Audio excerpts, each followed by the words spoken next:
வணக்கம், எல்லோரும் சுகமாக இருக்கலாம். இன்றைக்கி லஞ்ச் பாக்ஸ் பேக்கிங்க்கு பூரியும் மசாலும் தான் வச்சுருக்கேன். லஞ்ச் பாக்ஸ் சீரீஸ் போடுறதா இருக்கேன். உங்களுக்கு அது யூஸ்ஃபுல்லாக இருக்கும் அப்படின்னு நம்புகிறேன். கார்த்தாலேயே நேற்றுக்கு செஞ்ச பூஜை பூக்கள், பழைய பூக்கள் எல்லாம் எடுத்து சுவாமியை யதாஸ்தானத்தில் வைக்கிறதுக்காக ஃபஸ்ட்டு அந்த வேலையில் நான் உட்காந்துட்டேன். ஸோ எப்பயுமே நம்ம சுவாமிக்கு நாள் வைத்த பூவை மறுநாள் எடுத்துடணும். அது பழைய பூ என்றைக்குமே சுவாமி தலையில் இருக்கவே கூடாது. அதுக்கான வேலைகளை வச்சு அதை இடத்துல எடுத்து வச்சு க்ளீனும் பண்ணியாச்சு. கார்த்தாலேருந்து மழை சோன்னு கொட்டிகிட்டே இருந்தது. அப்பப்போ விட்டு மழை பெஞ்சுட்டே தான் இருந்தது.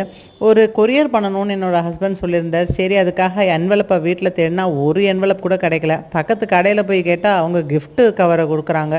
சரி, நம்ம கையே நமக்கு உதவின்ட்டு என்வலப் மேக்கிங்கில் இறங்கிட்டேன். ஒரு தடவை பண்ணி பார்த்தேன். ஆஹா, அது கொஞ்சம் சாட்டிஸ்ஃபேக்டரியாக இருந்தது. இன்னொன்று பண்ணி பார்த்தேன், ரொம்ப ப்ரொஃபஷ்னலாகவே வந்துடுது. சரி, ரைட்டு, அதில் ஒரு லெட்டர் எடுத்து போட்டுண்டு மழை கொஞ்சம் நின்ன நேரத்தில் என்னுடைய வாகனத்தை எடுத்து கிளம்பிட்டேன் கொரியர் அனுப்புறதுக்காக.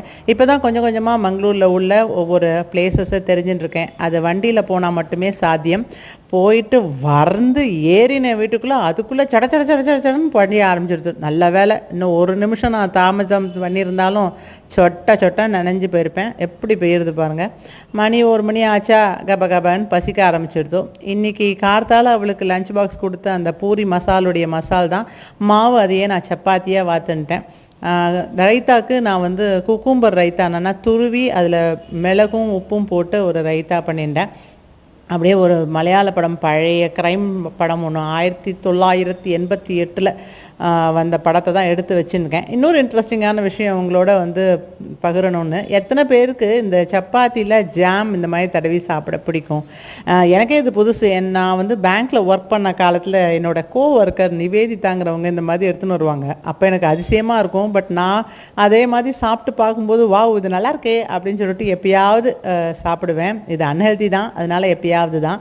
ஸோ படமும் மட்டும் வச்சாச்சு, சாப்பிட போகிறேன். இன்னொரு அழகான விலாகில் உங்களை சந்திக்கிறேன்.